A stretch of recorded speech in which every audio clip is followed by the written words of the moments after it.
Bubba Wallace finished second despite a loose wheel, a 2-lap penalty, and 2 suspended crew members. The previous week was that.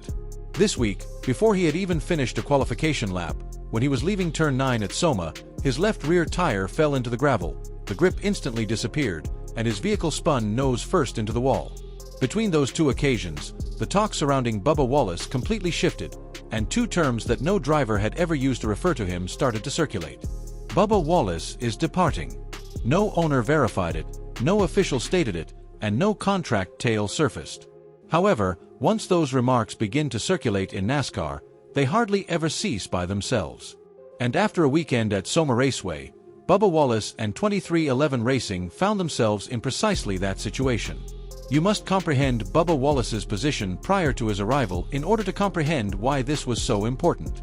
He wasn't a driver in distress when he entered Sonoma. He had momentum as a driver. On June 21st, the number 23 Toyota fell 2 full circuits behind the leaders at Naval Base Coronado due to a loose right front wheel, and NASCAR punished 2 crew members. That race was over before it even began, by all accounts. Wallace would not give up. He finished second, a career best on a street track, after charging through the pack with speed, strategy, and sheer determination. He had finished in the top 5 the previous week after finishing third at Michigan. In the playoff picture, he was ranked 11th in terms of points alive. This dude was the epitome of momentum. Then Soma occurred. Bubba Wallace was assigned to the second qualifying group at Soma. With a timing of 115.887 on his first lap, he was temporarily placed in the top 10. He had already accomplished the 4th fastest lap in practice, and the number 23 demonstrated true speed. The group exuded confidence. On his second lap, Wallace exerted more effort. He ran a little wide as he exited turn 9. In an instant, the Toyota's left rear lost all grip as it fell into the gravel runoff area. Between turns 9 and 10, the automobile made a 180-degree turn and crashed nose first into the safety barrier. Wallace managed to get out on his own, but the vehicle was unable to proceed. Due to the severe front-end damage, unauthorized repairs had to begin at the back of a 36-car field in accordance with NASCAR regulations. Bubba Wallace would start last at Soma Raceway, which is statistically one of the most difficult tracks in the NASCAR Cup Series to pass. Along with Eric Jones of Legacy Motor Club and Noah Gregson of Front Row Motorsports, who both had their vehicles modified without permission, he was one of 3 drivers thrown to the rear. The moment carried extra weight. Due to the suspensions from San Diego, Wallace was working with substitute crew members at Soma. He discussed the challenge before to qualifying. "These men have been practicing, which is awful for our 23 group." "It's awful," he remarked. The statistics show that he had previously been punished by a road course, which explains why the collision caused more pain than a single poor lap should. His career average road course finish is 21 out of 37. NASCAR Cup Series road course starts .8. 1 to 2 mile ovals, his next best surface, average 19.8. His career average over 308 races is 19.5. In terms of statistics, road courses are his poorest surface, with an average finish of 24.0 at any track with 7 or more starts. Soma stands out as his poorest track. The calendar and that flaw collided head-on. There are just 4 road courses on the 2026 NASCAR Cup Series schedule. For this team, every road course race is twice as important. They can't afford to throw them out. And before the green flag even dropped, they squandered one. Wallace had recently demonstrated significant development as a road racer at San Diego, joking that he had unlocked an alter ego he dubbed Bubba Hamilton, which added to the timing. The rumors began less than an hour after the crash. In between official announcements, NASCAR's ridiculous season takes place on social media, not on pit road or in the garage. Fans started piecing together disparate incidents into a more comprehensive plot.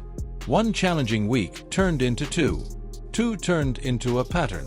A pattern turned into an inquiry. The takes happened fast.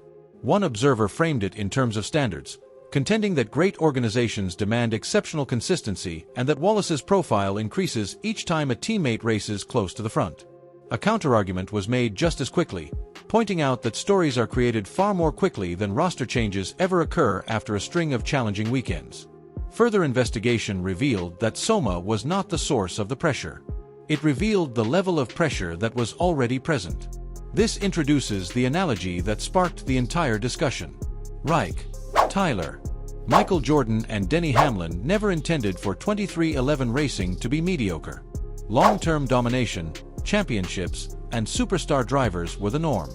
With racing victories, championship-caliber speed, and reliable front-running outcomes in 2026, Tyler Reich has essentially met that benchmark. Reich recovered without the story falling apart around him, even after his own trying time at Coronado, where he publicly took responsibility for his tardiness. Thus, the true question emerged organically. Why does one driver's poor weekend turn into a contract story while the others fade by Monday morning? Talent is not the answer. It has to do with expectations. The discussion around Bubba Wallace is now more than just results, as one reporter put it. At 23XI, expectations have grown to be as high as the actual performances. That distinction is important. It has nothing to do with Wallace's quality. It concerns whether the expectations surrounding him have become so high that no outcome, whether positive or negative, can ever completely meet them. He is under more scrutiny than anyone else for a very obvious reason. Wallace is the only black driver competing in the NASCAR Cup Series on a full-time basis. He is one of the most well-known and influential marketing figures in NASCAR. Almost no one else in the field is as closely followed by television cameras as he is. Conversations on the radio are given more attention. Every error makes headlines. Within a single news cycle, similar instances involving other drivers frequently go unreported. Nevertheless, the commercial investment in Wallace contradicted the rumors of an exodus among fans. In celebration of the 30th anniversary of the movie, which famously starred co-owner Michael Jordan, Upper Deck unveiled a Space Jam paint job for the number 23 Toyota at Chicagoland on July 5th. Upper Deck president Jason Mashera gave a precise description of it. "This is a huge fandom celebration. We're thrilled to distribute Space Jam, a legendary film that appeals to many generations, across Upper Deck brands." The team's importance was articulated by 23XI president Steve Lalita. "Our collaboration with Upper Deck continues to produce unique memorabilia that goes far beyond the racetrack, enabling 23XI to engage both existing and new audiences. Businesses don't place Space Jam on a vehicle they are leaving. That's a purple-painted commercial vote of confidence." However, the rumors continued since in NASCAR, sponsors' beliefs and fans' fears might be very different. There were two sides to the response in the sport. Fans strongly objected, claiming that Bubba Wallace had just finished second the week prior, that people were overreacting, and that one crash shouldn't undo everything he had accomplished this season. Others called it fans connecting dots that do not officially exist, and asked bluntly where the real evidence was. However, other voices made that defense more difficult. They contended that Wallace's significance to 23XI has never been only based on numbers, and that the story is more complex than a single crash because leadership, sponsors, exposure, and performance all play a role. Then a reputable reporter sliced through it all, pointing out how easily a single qualifying incident can become absurd season rumors and making it very obvious that unless there is concrete proof, it is still just conjecture and not a contract story. Which is it, then? Is this an overreaction or a valid worry? The team's own statements provided a hint, but not in the manner that supporters had anticipated. A consistent message was posted on 23XI Racing's official account. "We had a difficult qualifying break, but we've faced hardship in the past. Tomorrow, the crew will prepare the number 23 and engage in combat from behind. This organization accomplishes just that." Denny Hamlin remained execution-focused. A season is not defined by a single qualifying crash. Put your head down, fix the car, carry out the plan, and start racing. Tyler Reich also offered assistance, citing his teammates' quickness. "Every error is punished on road courses. Bubba was fast all weekend. It's all about making the most of each lap and continuing to fight tomorrow." Take note of what none of those statements mentioned. The future was not discussed. The contract was not discussed. No one stated that 23XI has a long-term commitment to Bubba Wallace. They dealt with the collision. They talked about the race on Sunday. Beyond that point, nothing was affected at all. In NASCAR, sometimes an organization's silence speaks louder than its actions. However, it is important to acknowledge that this is merely an interpretation and not evidence. Here are the current facts.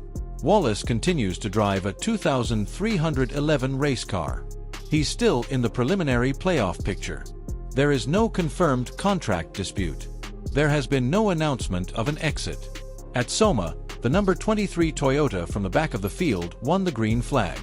The incident alters Wallace's starting position rather than his chances of making the playoffs, as one seasoned reporter put it. The most important question is whether 2311 can bounce back on a track where passing is infamously challenging.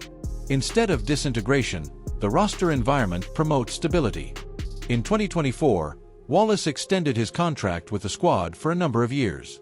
In 2027, Coreyheim, who won his maiden race in San Diego, will become a full-time teammate and drive the new number 35 Toyota.